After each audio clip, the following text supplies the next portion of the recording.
like you don't really need to have that virginity, because how do you fucking show it? They're gonna spray some like fake blood and then make it very dramatic for like virgin boys who don't know how women body work.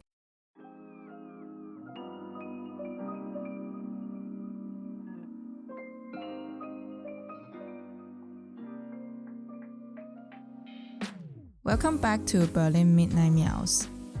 Content warning, there's a lot of butts related content in this episode. So if you're very sensitive, I don't know, in a positive way or in a negative way, just be ready, or maybe this is not the best episode for you. You can still get off the train now, it's not too late. As you also know, this podcast is still pretty much a new thing, a new experience to me. I'm not actively promoting this because I also kind of find it embarrassing to say it. Every now and then when I listen to the final audio, I'm still a bit like, let's not publish this. This is so bad. No one's gonna listen to this. I'm not saying this to just, make you pity me and then stay to listen to the rest. I really have these thoughts every time before I publish the new episode. I don't know whether it's just insecurity or you just too much in your own world. I don't know, like that's still how I feel from time to time. Many people were kind of shocked that this is a monologue. Normally, if you do this kind of talk shows, you at least have two people, right? You don't need to try very hard to keep up with this high energy. While if you do it alone, you become very self-conscious of what you say. But at the same time, when I hear the recording, I'm like, I was trying to make a joke, but then in the end, it sounded like I was being completely serious about it. I have a full-time job. Outside of my regular job, I really wanted to do something that I don't have to involve anyone. I think I work well in a team/group setting. I know exactly what skills are needed in that kind of environment. But at the same time, I also get tired of having to make so many compromises, always having to look around to feel the atmosphere, the room. You always need to be very careful of what's happening around you.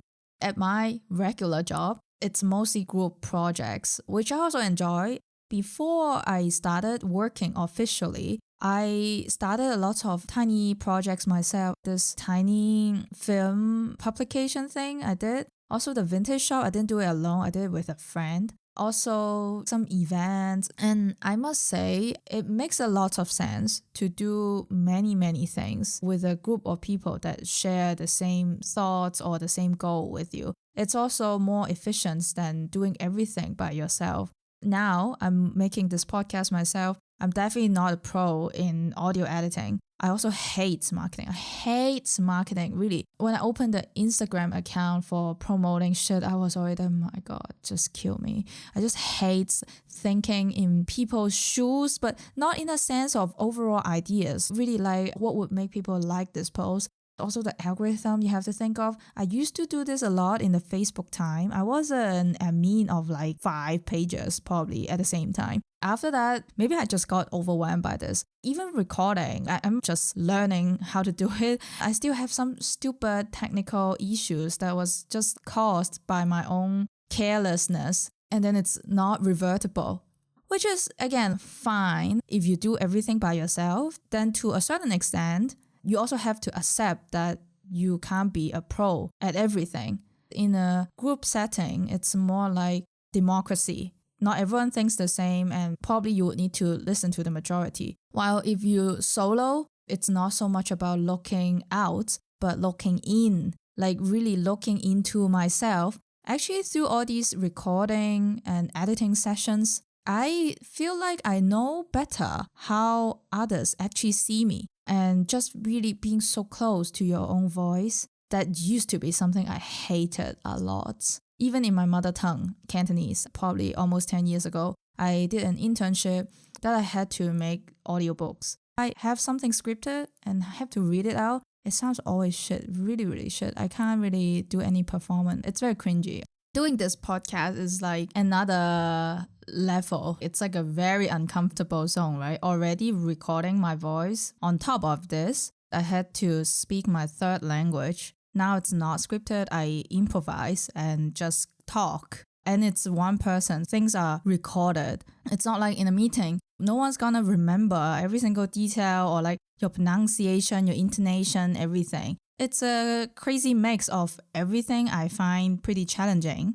I mean, you're here. It's not the first episode anymore. I wonder if any of you had this thought of, why is she doing this in English? She's clearly not a native English speaker, which is true. The reason is, you think I have a choice? That's the only language I can speak here in order to reach people that I want to reach.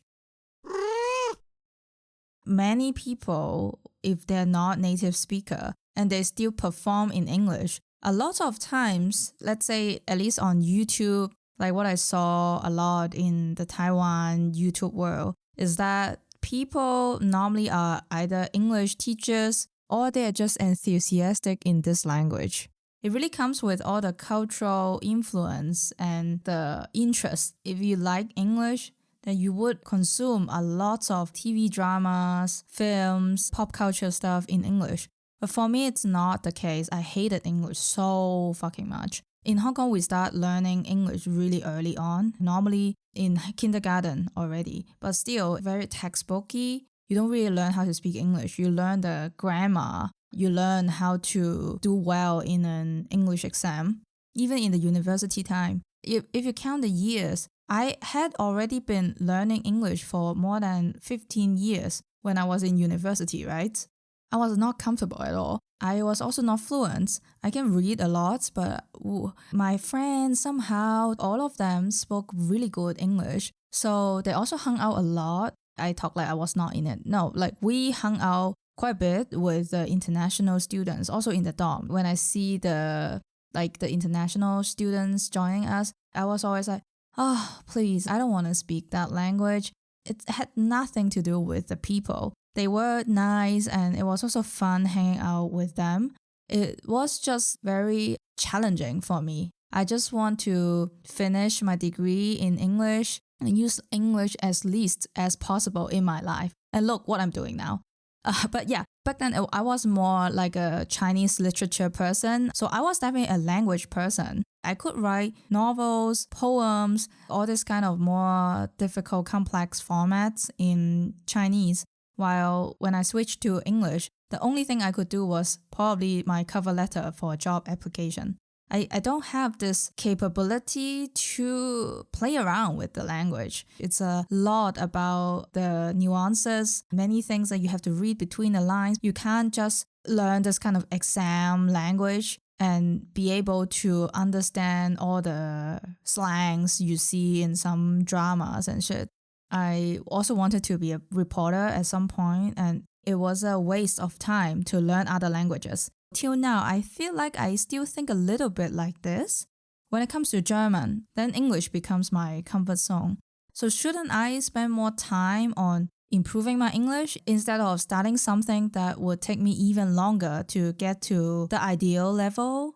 So yeah, just no choice, Like if not English, the second choice would be German, which is like even worse. Maybe at some point I want to speak a little bit German here. It's still scary, and I feel most comfortable to speak German with the doctors or like just people at the shops. That's also like an ego thing that you don't want to look stupid. So for me, it's always easier to let go of myself, let go of my clumsiness in front of people who just know me as a little bit clumsy customer who speaks broken German. That's completely okay because they don't know me. And that's also why, just coming back to did I mention this? Sometimes I just lost my own thread. I don't want to be famous because I actually don't want to increase the number of people who know me.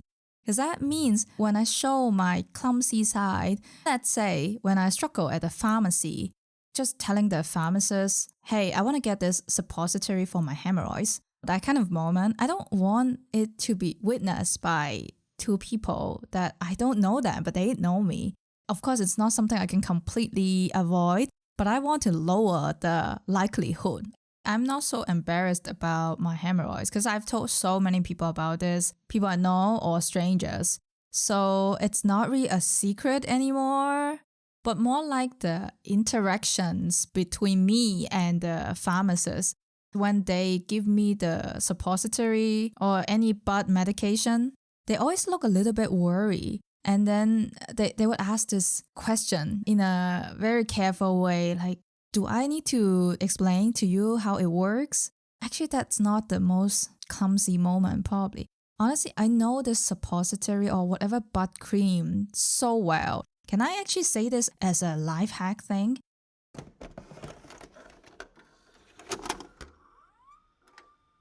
My hemorrhoids knowledge is definitely way more than my German language level. I think I'm like C2 or like postdoc in hemorrhoids. Not even from the doctor's angle. Of course, they know it much, much better from a third-person perspective. But I know it the best from the first-person perspective. Let's just talk about the suppository. I always get the kind that looks like a bullet. So it's easier to put it in, that you don't have to put the cream on your fingertip and it go all the way into your butt. I'm sure some people enjoy that, but I don't. I'm fine. Just to tell you, if you don't want to get your fingers that dirty, get the bullet kind, definitely. They look very hard. When it touches your warm butthole, it just melts. Not like suddenly, more like slowly. You have to figure out the angle a little bit as well, because sometimes it's not that hard, but if you have a wound inside, then it would also hurt if you just point it against your wound, right? So you have to feel it a little bit. Don't force it too much. Just slide it in. It will do the job. There are two kinds of suppository as well. One is more like the cream. It's more like the cream that loop your butthole up. It's softer, first of all. When you hold it, it's already melting pretty fast. It's not really doing anything, but just to give your butthole a layer of protection. So it makes more sense to do it before you shit. When the shit comes out, you have this layer of protection that can still, back you up a little bit. While the other kind is more like healing. Of course, it's also a layer of protection, but it's not as creamy as the cream. You would also feel a little bit cold with it. I think there's a little bit alcohol inside. That's why, you're not gonna get high, okay? It's not gonna give you the anal sex feeling, not that great. But if you bled, then it just helps you feel better. It makes more sense to do it after you shit. And if you feel any pain, just do it afterwards.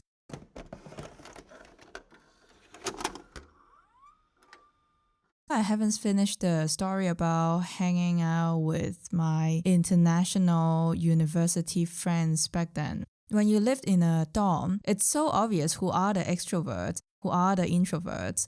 I clearly wasn't that kind of people that, let's say, it doesn't cost them that much energy to be around new people, new friends. Studying in Hong Kong was not so much like partying, was really like studying. Speaking of my own university life, I was not studying that much. I definitely skipped a lot of lectures, didn't do most of my homework myself, all these things. But then it's not like full of alcohol, drugs, weed like here. This is so common, right? In Berlin, I don't think I know a single person that did not take at least some party drugs when they were studying. The fact that you even make tiers for drugs like party drugs or like the hardcore drugs already speaks something. I mean, it also depends what schools you went to. Yeah, Hong Kong, funny, it's an international city, but then the foreigners are not so connected to the locals. So not like here. There are still many people that are like xenophobic, racist, whatever. I think the immigrants or like people from different backgrounds are still more integrated. That's why more fights, more disputes, and more conflicts, right? Because in Hong Kong, the rich expats, white people, it doesn't have to be whites. I think more like the English-speaking people, they hang out in their group and very much also only in specific areas. In the university as well, there were a lot of student dorms, basically mainly Hong Kongers. Ours was pretty international. Only 1/3 was born and raised in Hong Kong. So we hung out with students from other places. I play lots of board games. We also play mahjong in English. That was pretty much my nightmare because they were so good. All these international students, they came all the way to Hong Kong to study. I've never seen anyone that was not like elite. So they were so good at everything, same as Mahjong. And I was so bad. I only know like you just have to get 3 pieces of the same looking stuff. Reminds me a lot of non-Asian people asking me when we had dinner the first time together, they would ask me if they are holding chopsticks correctly. I was like, I don't know either. I'm also holding them wrong. You actually look more correct than me. I know so many people, like Asian people, who cannot hold their chopsticks properly. I am definitely incorrect, but I think I'm more like the mainstream incorrect. I don't really stand out so much. Some people are just really extreme. You like looking at them seriously after eating with chopsticks for more than 10, 20 years. Is that really how you hold them? So just don't expect Asian people would always have the model answer for all the so-called Asian questions. That's not the case. There was something that I found in pretty 2010. I wasn't sure if it's still a thing or it's just because I'm still using Hotmail. I can't tell. I still receive a lot of pretty interesting spam emails all the time. Recently, there's like a new template because from time to time, it also evolves the spam template. In the past, it was more like this kind of, you won like $1 million US, so you have to click this link to get the money, something like that. Later, it became something like, I need help from you. I am stuck in somewhere, having some problems, and again, send me money to this account. It's not much, but you're gonna save my life. Recently, I'm pretty sure this is a trend because I've received at least 5 emails with the exact same narrative, which is very fun to read. I must admit, it's really, really fun. So from time to time, you can see different spammers. They change a little bit the title, they adapt a little bit the details to have a little bit personal characters. And this one was fun. It's under the title of It Could Happen to You. So here's what the person said. Hi there. I had full access to your devices. In addition, I've been secretly monitoring all your activities and watching you for several days. That means I can see absolutely everything on your screen, turn on your camera and microphone at any time without your permission. In addition, I can access and see your confidential information as well as your emails and messages. I've made a video compilation which shows the scenes of you happily masturbating and blah blah blah. The rest is like asking for money. Just and very 2023 thing. That is, this person is asking for Bitcoin, like Bitcoin equivalent of $760. So it's a Bitcoin address that I think if it was an old lady who received this, the chance of her understanding this, the chance of her perfectly executing the instructions in this email is actually pretty low. It even has like a deadline here, like you have to make the transfer within 40 hours. So this person is being more effective than some of my colleagues. No, I'm just joking. I'm gonna take this back right now. I almost forgot how small this city is. And it's actually not unlikely that you just have me recommended to you on your LinkedIn. That's all possible. So no, all my colleagues are totally competent, efficient. They're the best people in the world. For real, like no joke. Yeah, sometimes you guys have to tell the difference between me trying to be sarcastic and serious. And right now, I'm very serious and genuine. I work at one of the best companies in Germany. The whole email is written pretty nicely, at least not like many of the others with loads of spelling mistakes, or like some were obviously translated from other languages and super broken sentences. This person did well in the writing part. In order to make you trust them, just believe that it's a real threat, they attach 2 pictures as an evidence. One picture, it's like a Caucasian looking body holding a pinkish dick. And the other picture is a very hairy guy. just a guy who was coming. So I don't understand the idea. I mean, of course, the face of the guy is not super recognizable, but I think there are not so many people that look like this, right? And I obviously don't look like that. Follow up is I've reported this email because it has 2 attachments. Normally Hotmail does this. I think same for Gmail. Like it shows a tiny preview on the overview page. So I was annoyed by the fact that what if I was just, I don't know, showing something to someone and then I was somehow going on the junk box and then people see this coming man. I can definitely explain that. But the thing is, I don't want to spend all this time to explain like, oh yeah, this person is not me. I just don't want to get into a conversation like this.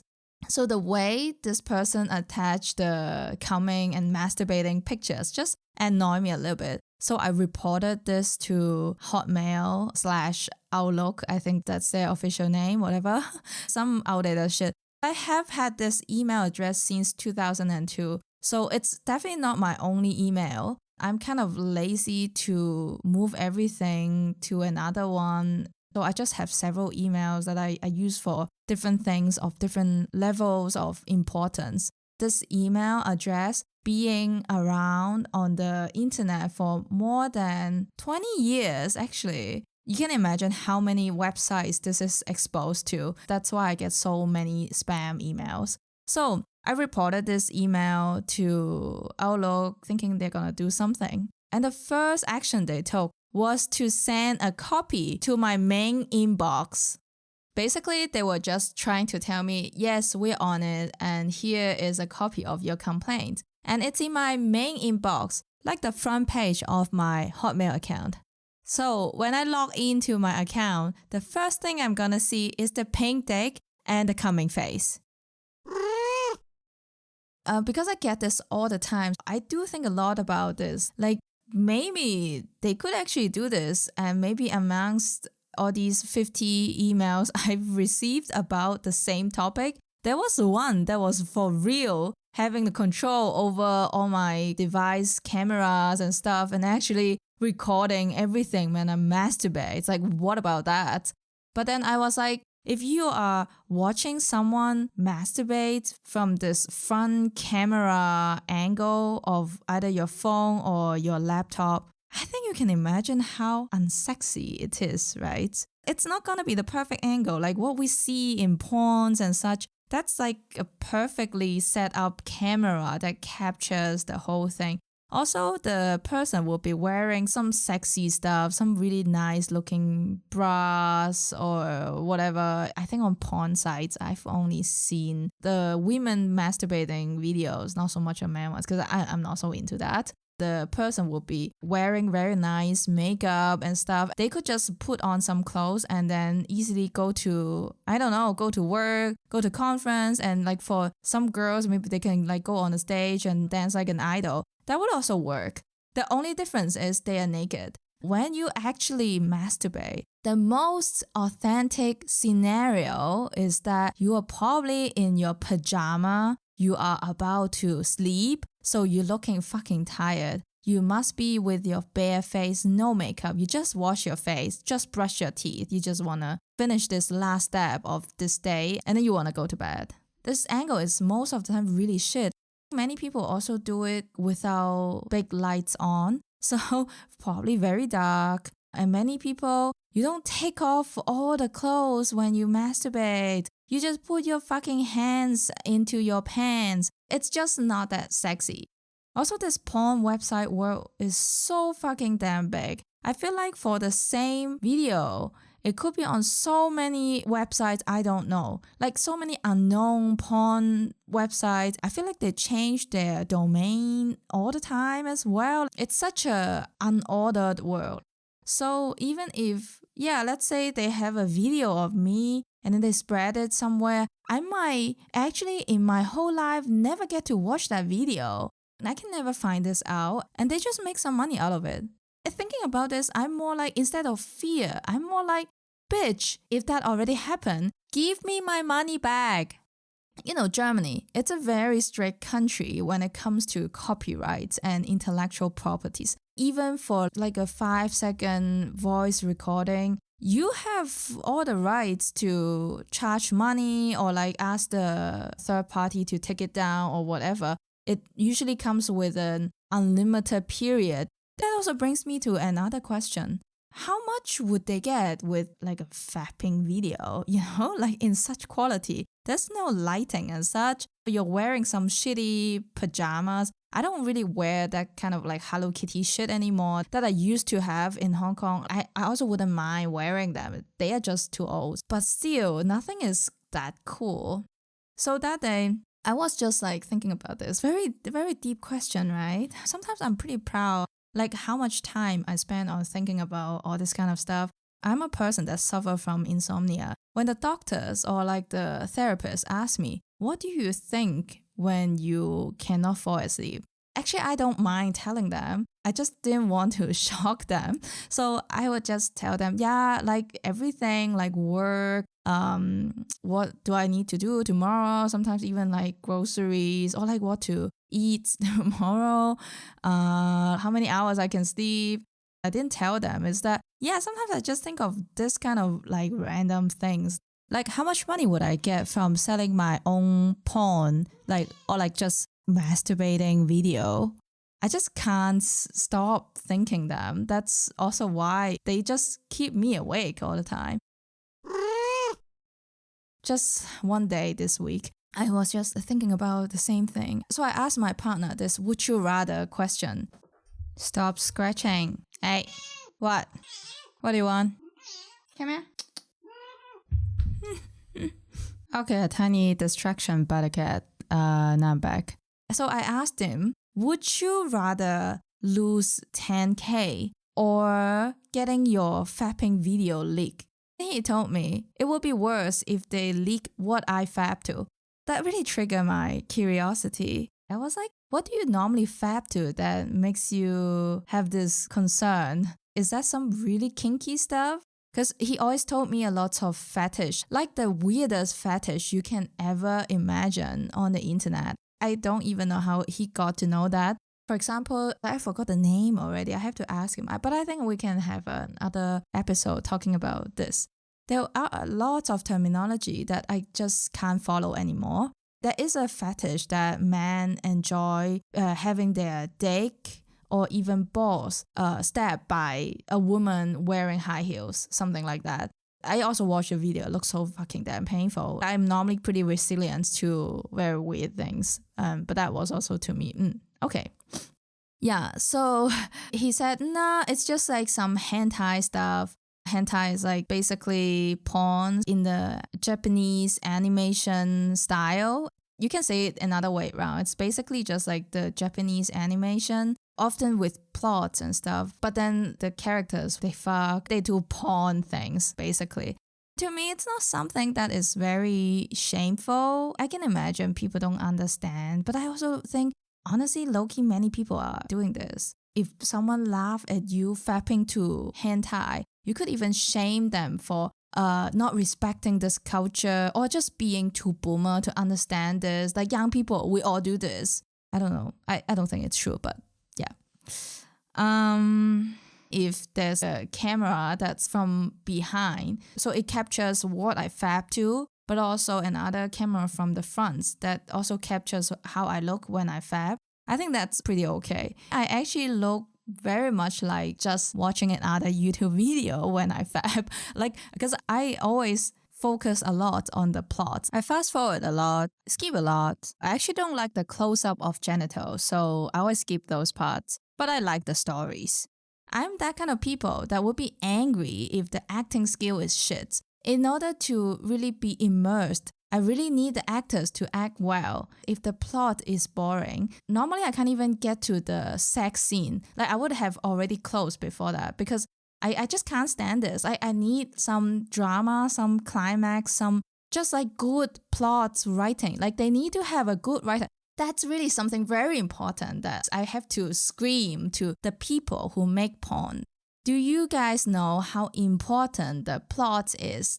Watching porn is a lot about mental stimulation. It's not just about rubbing your clit or whatever, or your dick. your brain has to come as well. So please write better plots. Don't write something that's so obvious. It's a form of art, just like making like a film. So please take it more seriously, people. I know you guys might have also dreams of becoming an art film director or so. Please just take that passion with you and just carry on. So, coming back to that would you rather question, the other thing we talked about was if we could actually sell this kind of fapping videos for 10K. Nowadays, how do you distribute porn? I think if that was captured by the front camera with that quality, I would call this kind of indie porn, right? Just not produced by big companies. And he asked me if OnlyFans is also indie.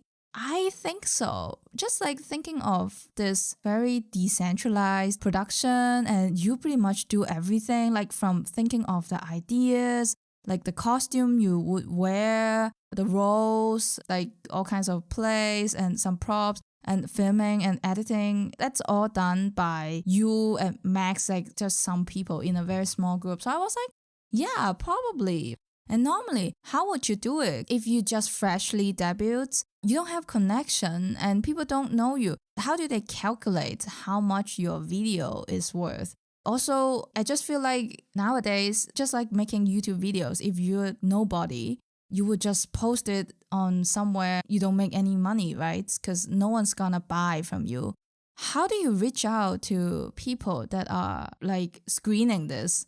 And how would they pay you? This is something that I'm actually really curious to know. So yeah, please tell me if you know someone who works in this publishing industry for porn.